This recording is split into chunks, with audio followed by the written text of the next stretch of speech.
On the 9th of May, I was lucky enough to be invited to join the Luncheon Club at the Methodist Church Hall. After a delicious meal, Penny Jewett asked if anybody had met or been close to the Queen. First to respond was Angie Ward. I went to a garden party at Buckingham Palace with a lovely hat and a special dress, and she did walk quite close by, but we didn't make eye contact and we didn't shake hands, but she was quite close, and as always, people remark she has a most wonderful complexion. Up next, it was the turn of Jill Wright.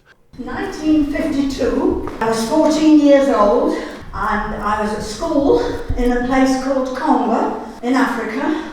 Prince Philip and Princess Elizabeth had been visiting one of the places that you visit there to see wildlife and everything. And as they came out from looking at this, there came a message through from London to say that the king had died and that she was now queen and she would have to return to London straight away. So I feel as if I was one of the first people to look on the Queen when she became Queen. Absolutely. Next to speak was Jill Betts, who told a wonderful tale about a real surprise she got when attending a horse race meeting. And said to my friends, would you mind if I watched television this afternoon to watch the racing from Epsom? And our friends said, well, we've never been to the races, we'll go. So we all went to Epsom and we came to a particular area where there was a clown standing handing out Union Jacks. And he gave me a Union Jack and I said, what do I need this for? You don't wave flags at the races. She said, no, but you wave flags at the Queen and she's coming through that gate in 5 minutes' time. And we stood there and the gate opened and the procession came in with the Queen and Prince Philip, I don't know who everyone else was, but it was really exciting because she really did look beautiful. I didn't catch our next contributor's surname, but her first name was Joan, who wanted to tell us about an unbelievable experience during the Silver Jubilee of 1977. I'm Joan, and mine is when it was the Silver Jubilee. And I was teaching, and Mick was teaching in Liverpool. And the Queen and Prince Philip were coming to Liverpool to celebrate the Silver Jubilee with the people. So we were given the afternoon off, so we could go.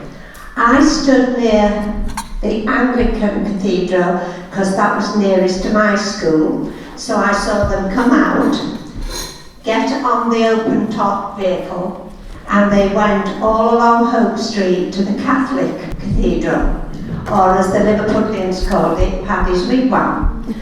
And my husband Mick, he was outside the Catholic one, and the children from his school somehow had been asked to do a guard of honour.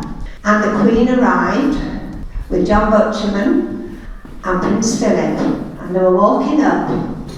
Unbeknown to Mick, one of his children, a little Chinese boy called Jimmy, decided it would be fun to have some fun with Prince Philip, and he pulled out a water pistol and he wanted to squirt Prince Philip. And Mick said he couldn't believe it. Within seconds there were 4 men round this child with the water pistol. He said he had no idea they were in the crowd, but they were there. And they explained that he shouldn't really, not a good idea, and took the water pistol. And I thought, I think Prince Philip would have probably enjoyed that and said, he might have said a remark he shouldn't these days, but I think he might have seen the funny side. And finally, Penny Jewett gives us a first-hand insight into the distribution of Maundy money at Sheffield Cathedral. Which is fairly recently, in 2015, when I was invited to the Royal Maundy service at Sheffield Cathedral. Now, as you all know, this happens every year, and it's always held in a different cathedral around the country.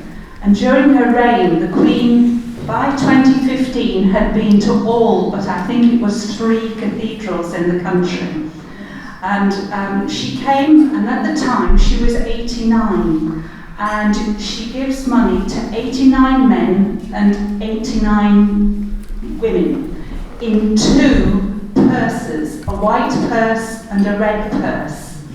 And I remember sitting in the cathedral, and I was probably about 2 yards away from her as she walked down the aisle just giving this money. And I will always remember the way she actually looked directly into the eyes of the recipient. Didn't take her eyes away from that recipient as she gave them these little pouches of money. And she did that 158 times, because that's how many little pouches she gave out on that occasion. And she was just so regal. It was lovely, and I will always remember seeing her and feeling how fortunate I was to be able to go to that service. So that was my little memory of her. And so ended my visit to just one of our most loved village institutions. My sincerest thanks to the entire team who prepare the fabulous meals every single week, to the brilliant helpers for whom nothing seems to be too much trouble, and of course to the diners themselves for contributing to our Platinum Coronation celebrations. Thank you all.